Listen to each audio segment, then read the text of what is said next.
Hey, welcome. My name is Rachel Smith, and this is the Natural Health Rising podcast. I am a certified functional diagnostic nutrition practitioner and the owner of Natural Health Rising, which is my online holistic functional medicine company where I help people who have autoimmune diseases, chronic illnesses, mystery symptoms, and a whole host of other imbalances restore their health by natural means. On this podcast, you're going to hear conversations between myself and other health experts on functional medicine and general holistic health. My goal is to provide you with the tools you need in order to help you rise to your healthiest and happiest self. So on this episode of the Natural Health Rising podcast, I have Barton Scott with me. Barton is a biochemist, nutritionist, and researcher. For the last 7 years, Barton has been the founder and process developer behind Upgraded Formulas. Barton is passionate about helping people address the stress of daily life, sleep struggles, hormone issues, fatigue, and the nutrient absorption issues that we all face. Welcome to the show, Barton. Hey, great to be here. Thanks for having me. Of course. So I love to start off with a little bit of people's stories. So can you tell us how you got started down this whole path of working in nutrition and supplementation? Yeah, absolutely. So the thing that I think a lot of people can relate to is just having your back against your wall, a wall, and having to do something. And in this case, my mom got really sick, and then as I was working with her, I was studying chemical engineering and finishing that up. And I'd been into nutrition for about 12 years because I started wrestling and competing at a pretty high level at like 8. And by the time I became one of the top wrestlers in the country, and did other sports, played football, was a quarterback, safety, ran track, was basically always sweating, always working, always moving, and that led to some extreme deficiencies. So that, combined with losing her in my early 20s, a lot of brain fog, just tremendous amounts, to the point where I felt like I was losing my short-term memory. And I didn't really have any answers on what to do, what to work on, things like that. So yeah, some of the things we will talk about today, I'm sure, are what I discovered and how I discovered it, and how crazy valuable it is to anyone's life. Sort of like a law of the universe, to understand minerals, that is. Mm-hmm. Right. So you talked about deficiencies, and so it sounds like minerals played a big role in this whole discovery of getting better and healing your health. So Right. Let's start by having you just explain a little bit about why are minerals so important for our bodies and health. So the way I say it now is something that we'll probably even trademark it, but it's periodic law is what I call it, which is the periodic table, and thinking of it just in the same way, with the same level of importance as you think of gravity. So none of us, I think, none of us would question gravity at this point. We would, certainly not test it, right? You won't jump off the roof expecting not to, break a leg or something. So, or worse. What I've learned is that first of all, understanding, not just supplementing, but understanding your mineral levels currently, where you are right now, which is different than where you were 3 months ago, and it's different than where you'll be in 3 months, especially if you're making changes and like actively trying to improve your health. That's incredibly important to know. And then, heavy metals are in there, and really what I'm saying is that is the periodic table, and to not test for that is ridiculously foolish once you understand. Now, it's not that I don't want anyone to feel bad because they haven't, because hey, you don't know what you don't know. But once you know, it's ridiculous not to. And it's been the most important thing for me. To give you a quick example, in my mid-20s, my testosterone was around 500.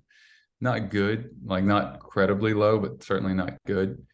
Not much sex drive, even though I had a 6-pack and a beautiful girlfriend I was in love with. And that to now 10 years later, 35, my testosterone is over 1,000 or right at, depending on which test and how long it's been, but somewhere between like 950 and 1,100 each time I test it. And, zero supplementation of anything external. It's just like not something I really believe in. I think there's a lot of things you can do prior to, but what we forget or maybe never knew is that the building blocks of hormones, the biggest piece of that is the elements that are in there. So without those elements, good luck making quality hormones and therefore having a great experience of life.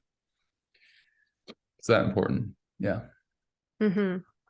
Yeah. And I know you probably heard this phrase, like spark plugs, our minerals are the spark plugs of our cells, right? It's like we are nothing without those, right? They are supporting our energy systems, our hormones, everything. So what minerals what are important for our hormones? You mentioned that. So testosterone, estrogen, like what do we need? Mm-hmm. The balance between, and it's a lot more than just a single ratio. I think what a lot of people, it's a great question, but the answer is the ratio of certain minerals to each other, in particular, zinc to copper being a big one. And with that, zinc really governs testosterone and plays a huge role in it because, again, building block of boron as well. And then, but it's not just, hey, I'm going to take some more of that. It's like, well, you need to understand the overall picture before you start taking action. So that's why I'm a huge proponent of hair testing, especially for this area, because blood is just never going to give you accurate values when it comes to minerals, because it's the last place that will show a deficiency. Like that's just a fact. So with that understanding, though, what do you do? So we can talk about that later, but zinc to copper really is where it's at. And when you have that, you could have hidden copper toxicity, which is something you'll only find through hair. You'll obviously never find that through blood. And with hair, you cross-correlate it with a number of different things. And that's why you need to work with someone that understands hair testing, because that is absolutely not a thing that it's just going to say like, hey, you have, sorry, Rachel, but you have hidden copper toxicity. It's something you need to work on. That is something that you have to look at by considering 8 to 10 other factors. And you're like, okay, well, it's very likely that you have a hidden copper toxicity, and here's what we want to do. And but it's interesting, like we need copper. Copper is important for a lot of different things, including ATP. And I mean, it also can help with so many people have iron overload. And then now there's like this carnivore diet, and there's even more iron overload. People go from feeling really well for a while to not feeling so great after a while. And the thing that I argue is that every diet fails. If you're following just a blueprint and you're just eating the same thing every day, you're going to by the nature of that, just think for a second, zoom out, take all the emotional filters off and go, all right, so obviously I'm going to have some deficiencies if I'm just doing the same thing. It would be like going to the gym and only doing biceps or only doing arms, and like, it's like, well, or only doing upper body. And now it's like that is the equivalent. I've never used that analogy before, but that's the equivalent of eating the same diet day in, day out, week in, week out, month in, month out.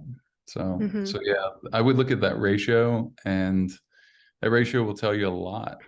You want to have a really strong zinc to copper ratio. Okay. I'm glad you mentioned, you touched a little bit about how blood testing isn't optimal, but I also use this in my practice, which is the hair tissue mineral analysis test. So we're seeing 3 months worth of data of all these different minerals, and all the ratios and everything that are important to everything you're talking about. So you touched on copper toxicity a little bit, and this topic has been really interesting to me lately because all this stuff about iron overload and everything you're saying. Do you see that more people are copper toxic or copper deficient? or is there not like a clear answer there? There's not a clear, well, even if, I guess, to really answer it, it's like it can be both, and people can be both. You can be one season and another. You can kind of be both too. You can be copper deficient and also copper toxic. That's the crazy thing, because it's bio unavailable copper that is stored and sequestered in your tissues. So it's stored in the tissues.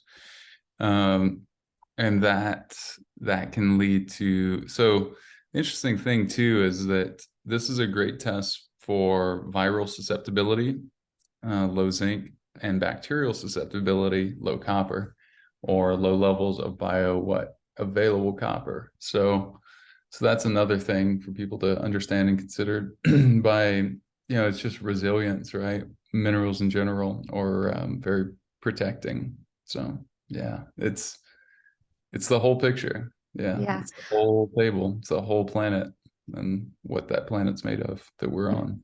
Mm-hmm. Well, could you maybe break up each scenario? So copper deficiency versus copper toxicity. What does that look like symptom-wise, and why would someone maybe get in either of those situations, like what they're doing nutritionally or however? Yeah, the copper toxicity would be when someone, for some reason, can't utilize the copper they're taking in.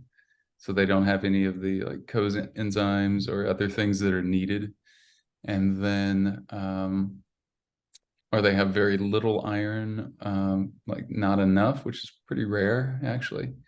Like we don't get me wrong, we make an iron supplement. I just recommend no one uses it unless they're doing a hair test.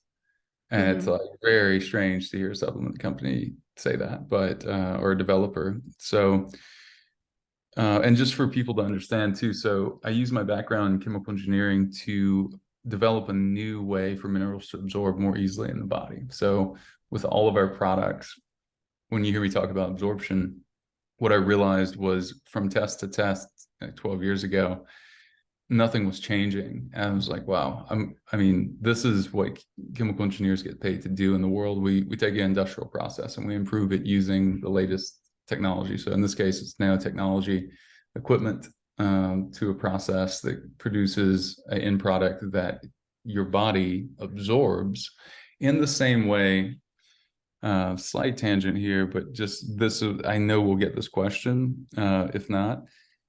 So for example, so it's the same end product that, let's say your body is breaking down food that you're eating and you're getting selenium, magnesium, phosphorus, sodium, all these different things. Your body is not asking for however many forms of magnesium. In that case, it's actually just looking for that ultimate end product that works for all tissues.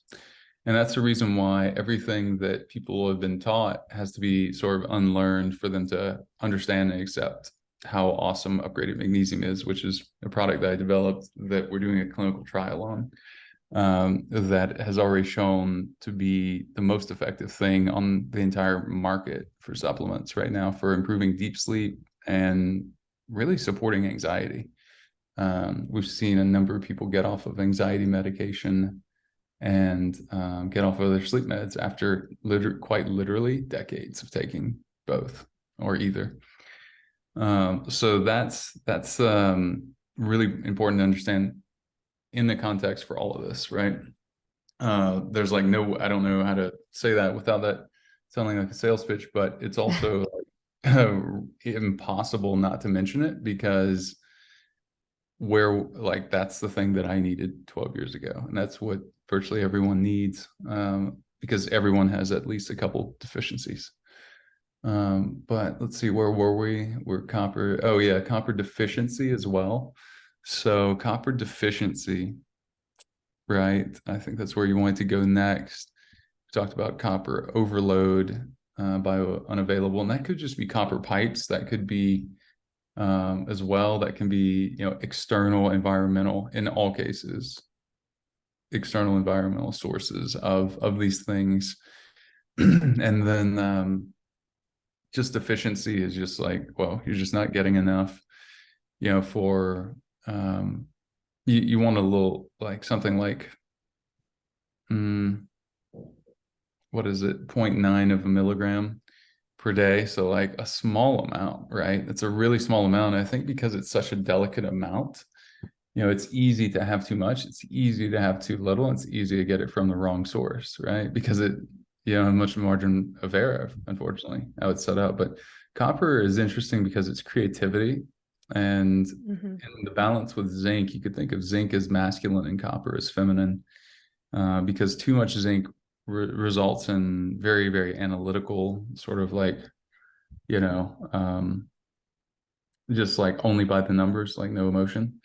And too much copper, it's too emotional, and and that emotion can lead you to be creative. It can also lead to a sort of bipolar-esque nature, or at least an internal feeling of instability.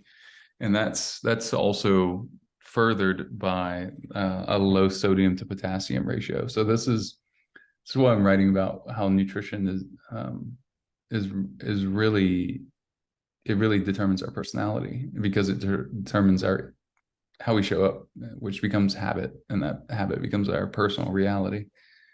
And it's amazing to think about how everything connects, and yet, of course, everything connects. Yeah, so our bodies are small universes, really. Yeah, I'm glad that you mentioned the mental emotional piece of the copper toxicity. And I definitely see this with, you mentioned the copper pipes, but even a lot of women will use the copper IUDs and birth control. And that's another huge source for that. And then with the more so deficiency, I would say maybe more fatigue, because like you said, you need that ATP, or the copper will help with the ATP production and energy production. So what does somebody eat? I mean, you mentioned that we can't eat the same things all the time. What is a well-balanced diet that we get all of these minerals that we need? We don't. Yeah, I wish that I'll just like save like 2 minutes of people listening to a conversation that wouldn't go anywhere. Ultimately, the takeaway, we don't, and therefore you have to test and you have to supplement things that you actually absorb. I would have worked on something else if I thought that this didn't really need to be solved, but the soil just has about half of the nutrients it used to have only 80 to 100 years ago, 50% less. And I know a friend shared some research, some study they did on oranges. And they surveyed a bunch of oranges, and they found there was you needed to eat 8 of whatever type of orange that was to have the same nutritional content of, I don't know if they're measuring it for vitamin C or different minerals. Oranges have both, right? It's not just vitamin C. Yet you have to eat 8 to get what you used to get at some period not that long ago. And it's just really fascinating to know, wow. And also you see it too, right? You'll look at produce and you'll see a pale orange color, or you'll see a pale red tomato, and you're like, it's just intuitively, it's not that nutrient rich. Yeah, no, I totally agree. Our soil's so depleted. But what about, what are your thoughts on animal proteins and all of the nutrients that you could get from that, or say organ meats? Yeah. So the thing there though is, and this is important for people to understand, is that the animals are they're still eating the grass that's still grown in the soil.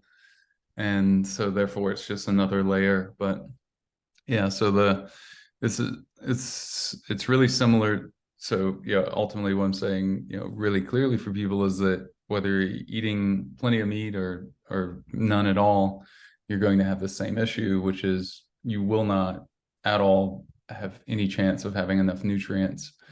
And we haven't even gotten to the fact that you most likely have gut dysfunction. I mean, I've had gut dysfunction on and off throughout my life. And, part of that is just stress of building a big company. Part of that is just how much I love to travel. And part of that is just how difficult it is to not have gut dysfunction. Even if I've done an 11-day fast with water and minerals. I've, to heal and seal the gut. I've done multiple 5-day, 3-day, like, Yeah. And yet, things can still not be perfect. So I also say that so that people give themselves grace, because I'm one of the top people in the world at this, and I still don't think it's perfect. Like, there's still plenty of things to optimize. And I've invented a new technology, and yet I still, there's still other things. Like, but the key and the part of the reason why I did that is because I knew that if you can't absorb things because you have gut dysbiosis, or you have low stomach acid, or you have both, which is really common because, for example, H. pylori gets in your stomach and jacks up the pH, and then now you absorb even less because you break down even less, and your stomach acid goes from a 2 to a 6. What do you do then? Because then you're eating the perfect food and you're absorbing 10% of it, and then your hair's falling out, and your thyroid function's crashing, and you're cold all the time, and you have insane amounts of brain fog. And then on top of that, because you're not absorbing the minerals, guess what sticks in the body more easily? Heavy metals. So minerals play offense and defense in the body. And yeah, I'll just pause there because that's a lot of info for people to take in, but hopefully not too alarming. No, it's good. It's good. I have clients all the time that, I'll start putting them on supplements and they're like, well, can I ever get all of this in my diet? And unfortunately, it's like, I wish I could say that. And it just is a hard truth nowadays. So I think what we're both getting at here is like testing is really important and really making sure that you're on top of your mineral and vitamin status and everything. So how often should somebody be running an HTMA and really looking at their mineral status? Every 2 to 3 months. 3 is kind of like easy enough, but if you're sampling the inch of hair closest to the scalp, that's 6 to 8 weeks of data. So, that's going to change in 6 to 8 weeks. So I would say 2 months. I do mine every 2 months. I get a haircut about every 2 months. So I have it done then. I bring the card in. And we've also packaged that more easily for people too. Yeah, again, not a sales pitch, but just general education. We've made it easier than anyone else has to do a hair sample anywhere in the world, virtually. Something like 50 countries is where we ship to, and that allows people to take that little card in whatever language, and and give it to whoever's doing their hair, and and then follow the instructions, and it's easy enough. So, and then it just goes off to whichever is the most appropriate lab based on where they're based, and then you get results via email. So yeah, that's really a big part of it, because imagine doing a road trip and without any navigation, like at all. Like, I guess we're not going to leave today. We're going to, and then yeah, it's like, where are you going to go? Yeah, I think this is a good place to talk about what people do wrong without testing. So, there's so many people who think, oh, vitamin D is good for me. Let me just take all this vitamin D, or magnesium, or whatever it is, right? So could you tell us a little bit about what are major misconceptions or things people are doing wrong? Maybe starting with the vitamin D, actually. Sure. Vitamin D, I need to do a video on this. Maybe we can just sample this later. But with vitamin D, the challenge is that you're probably driving your calcium up even higher. And I say even higher because your calcium is probably already high, and now it's going higher because the more vitamin D you put in, the higher your calcium goes. They're really connected. And also, if you don't have boron, the vitamin D doesn't get activated. And if you don't have magnesium in the body, then you can actually cause cell death in the brain, unfortunately, because it holds the calcium channel open too long. And then, boom, cell death, which is obviously the last thing we need as we're innovating out of all these different problems around the globe. So yeah, it's like we need to be giving birth to innovators. So we need mothers and fathers that don't have crazy deficiencies, because they will give them to their child too, epigenetically, or what am I trying to say? Evolutionarily through the genetic code. So it's huge, something like 96% of people are deficient in iodine. It's alarming. That was a 6,000 person study, and Japan eats 80 to 100 times our RDA of iodine every day, and yet we're like, so I my take on that, by the way, is just that people should be taking iodine, just also taking binders whenever they go to bed, or potentially a couple times a day, like morning, just on an empty stomach. Because if you're worried about taking the mercury off of thyroid receptors, which iodine can do, it's there, and the answer is not, don't take it. That's like not addressing the problem. That's like oh, well, you have that trigger, just don't go around people that trigger you. It's like, Right. no, that's not how you do that. It's you look head on at the problem and you address it. So that's my take there. I actually believe that antibodies from thyroid is actually because the gland is unhappy, and the gland's unhappy every single time it can't produce hormones. And what keeps it from producing hormones? Well, when you have deficiencies of iodine, selenium, zinc, copper, no hormone output. So then it sends antibodies into the system as a plea to let us know that something's wrong. And yet most of us don't speak the language. So. Mm-hmm. So you said I heard you say take binders every night. Does anyone have to be concerned about taking certain binders that might also bind to minerals? I think the best way, it's super important to get, it can be yes to that for sure, but that's prolonged use, right? So we're talking beyond, say, 6 weeks or something of every night use. Okay, give it a break. Also, I would also say absolutely not if you're remineralizing all throughout the day and then you're taking some binders at night. No, you're fine. Because I wish the binder was that effective, but it's just not going to be so effective that it grabs all those minerals. The minerals you put in that morning are going to be used, right? Right. They're going to be used. So they're activating already. So, yeah. Okay. Mm-hmm.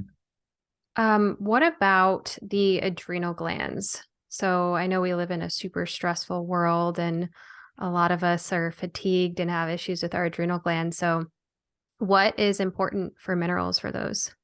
Yeah, the big one that most people have demonized or think is demonized is sodium. That's crucial. So if you have no energy and you think salt's bad, do a hair test, and also consider that you might be wrong and that you're not. And look, I've been here too. That's where I was, as one of the deficiencies I had, because back in like 2010-ish, people were being told, oh, sodium's bad. I've had 2 people that were really close to my family that died in the hospital because I found out really late, like almost the day before they pulled them off life support, that they had extreme fluid retention and they had them on a 0 salt diet for weeks. So then they started just pumping them full of morphine because they had so much pain because the fluid retention was stretching their joints. I mean, it's horrendous. It should actually be, for a normal MD, it should be malpractice for them to talk about nutrition because they don't know shit about it. And it's literally killing people. Like, it's killed people literally in my family, or that I would consider my family. They've been part of our family for decades. And, they just don't understand how everything we're talking about from an element standpoint works in the body. It's not their fault, though. It's the pharmaceutical companies that have found their way into funding med school. So there's nothing about nutrition in there. And I love the mission that doctors have, and there's some great naturopathic doctors out there. There's some great MDs that have taken upon themselves to continue learning outside of school. but it is not an option to just go to an MD and hand over all your control and just think that, it's like, look, you have one life. One of the big lessons probably is going to be that no one's going to come to save you, and you're going to have to, paddle your own boat type thing, unless you're incredibly lucky. And then even then, are you lucky? Because that breaks down at some point. And then where are you then? You're stranded on some island with no boat. So it's like some of this may sound like hard truth, but I don't know, listen to it in chunks, if you have to, but I would say listen to it in general, because all of this is just like objectively true. And I want people to know what's true so they can take the right action, because you will not get where you want to go unless you do. It's like that's the only way. Yeah. It's okay. I'm all about unveiling the truth on this podcast. That's what this is for. Sure. Yeah. With physicians, a thing that I see a lot, my big client base is a lot of autoimmune diseases, and I put my autoimmune disease into remission, mostly with nutrition and of course many other like functional medicine things. But man, every time they go to their doctor and they say, oh, I'm working with this person who says I'm going to do this diet and this and that. And they say, oh yeah, that's not going to work. And they just don't even understand the power of changing these kinds of things. So I definitely agree with you there. But so minerals for the adrenal glands, so sodium, and then I would also say potassium, right? Yeah. As well. Yeah, potassium's huge, and then magnesium's huge. Those are the biggest three. So, we even have something on our website called the Upgraded Roll Kit, which is exactly what you might think it's for. It's if you're partying all the time, with or without the aid of things like MDMA, which are really hard on your adrenals. Also ayahuasca, people like to revere it, and so do I. Done it many times, and yet, like, wow, like, is it tough on your adrenals? So yeah, if you ever feel really spacey after, whether it's, and also like MDMA, I talk about it openly on the podcast because people need to understand that it has a like virtually no toxicity, and it was used for couples therapy in the 60s. And I'm sure you know this, but just for as you're listening, if as someone's listening to this, like, share this, because I think so many people have the wrong status. They think alcohol is fine, they think it's not that bad, or they think it's less bad than, say, MDMA or something. It's like, well, if you did it every single day, that might be a different story, but all these things are tough on the adrenals. And even if they're really therapeutic, so even if it saves your marriage in couples counseling, or your relationship, or just helps improve the relationship with yourself, which it almost certainly will, there's still an energy cost, and you have to repay that, and you have to measure that. And I think hair is the best way to do it. Mm-hmm.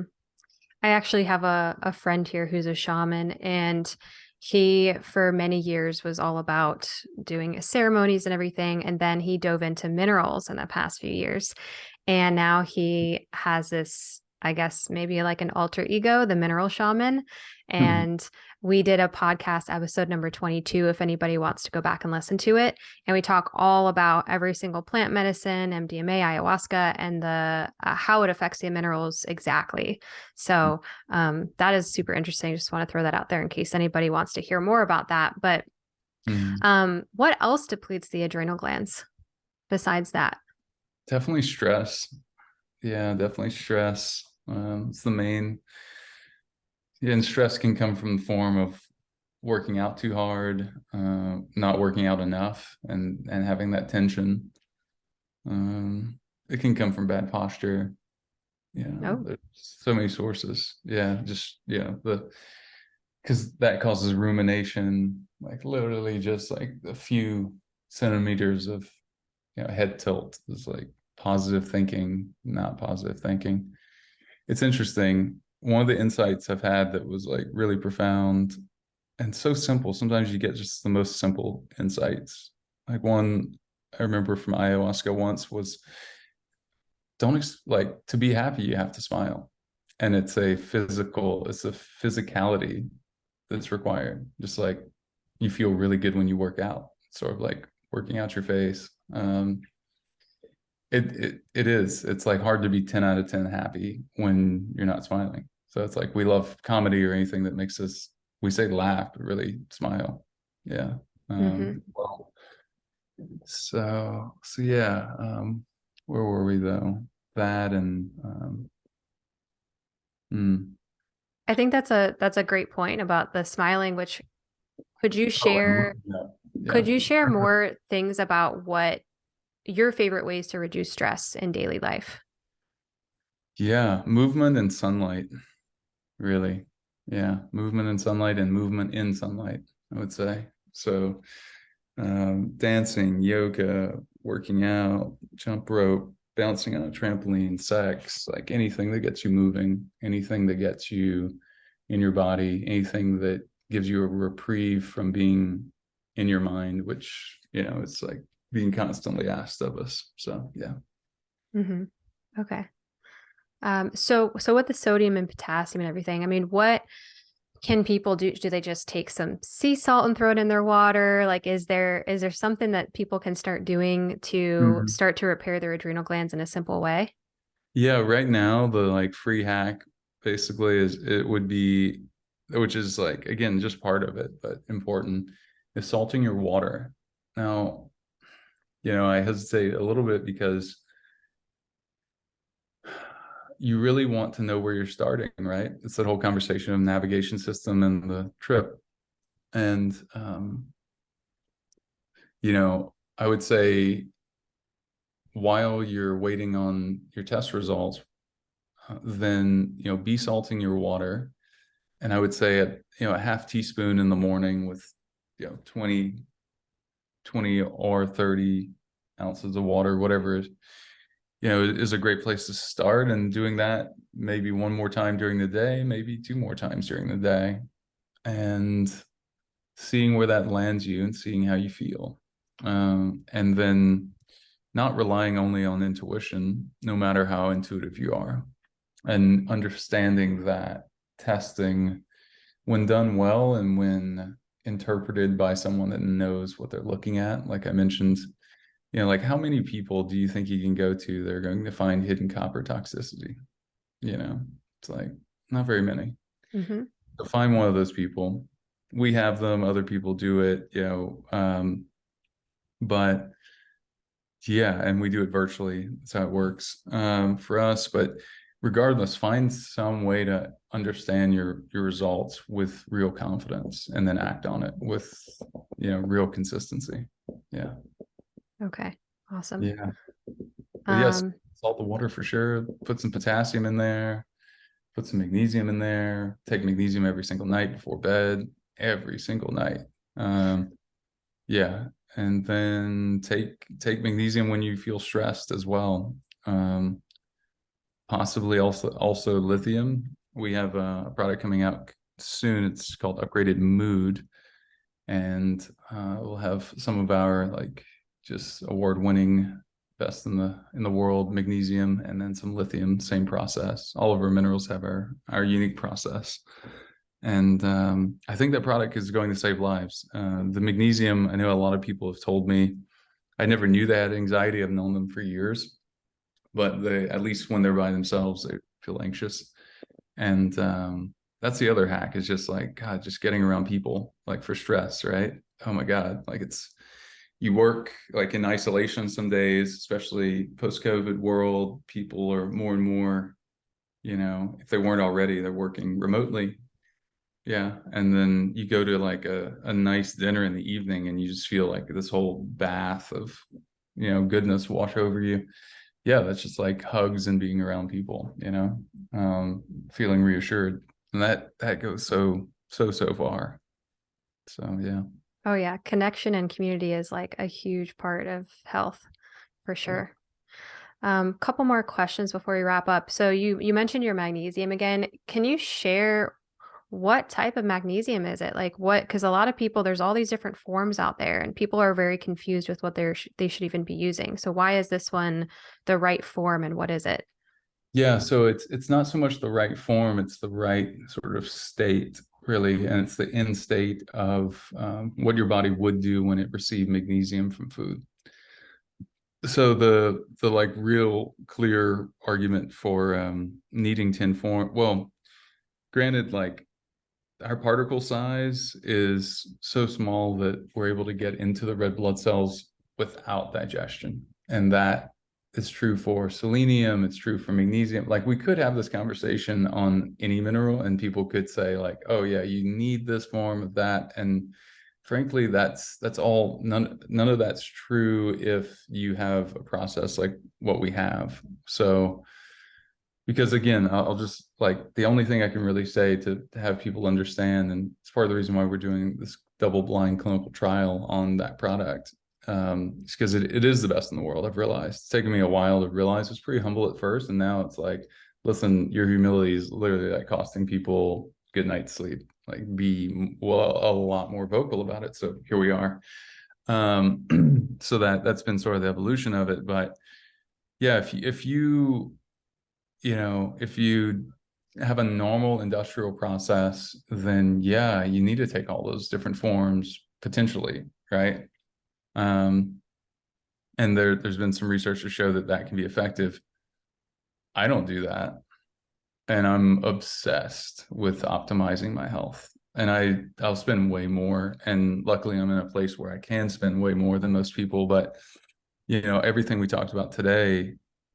So that being said, I still don't, if you look at my supplement cabinet, you'll see a lot of things you won't see any other products, though magnesium related, except upgraded magnesium. And the reason why is because I actually believe and understand that this is it's the same thing the body does, right?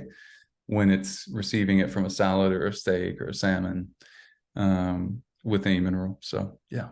Hopefully that's clear for people as you're listening. Awesome. Maybe we'll just everyone will just have to check it out and see the effects. Yeah, it really is that simple. Like you try it, usually within the first night, you have better sleep than you've had in recent memory. We get those sort of messages literally on a daily basis through customer service. It's like, wow, or Instagram or yeah. So yeah, really proud of that. And yeah, probably coming to a store near you too, that product soon. So awesome. Well, one last really quick question and answer the first thing that comes to your mind. Okay. So if you could leave the listeners with one tip that they could implement this week to help them live a healthier, happier life, what would that be? Meditate. Oh, okay. Yeah. Sounds good. Any particular kind of meditation? I tried a bunch. I'm not going to say all, but many types. And about 7 years ago, I really locked in the Transcendental Meditation. tm.org is that site. Yeah. So. Okay. Awesome. I would say, so I've also taught it for a while. I would say that, just choose the one that feels good for you. I personally really love the mantra style more so than any. I find it's both easier and more effective, which is a great sweet spot. Yeah. So, but yeah, that and upgradedformulas.com, that's literally my life's work in pursuing that answer. So, yeah. Okay. Do you want to share anything else where people can find you? No, I mean that, you can find me on Instagram, Barton Scott. That's Ask Barton. Yeah, that's really all. I post a lot of travel stuff too. And then, yeah, upgraded formulas. And then, if you want to do a discount code, I can create one or have the team create one later. So just let me know. Is there something that you'd like to do there? Because I'm up for it if so. Yeah, we can do that. We can put that in the show notes for sure. Okay, fantastic.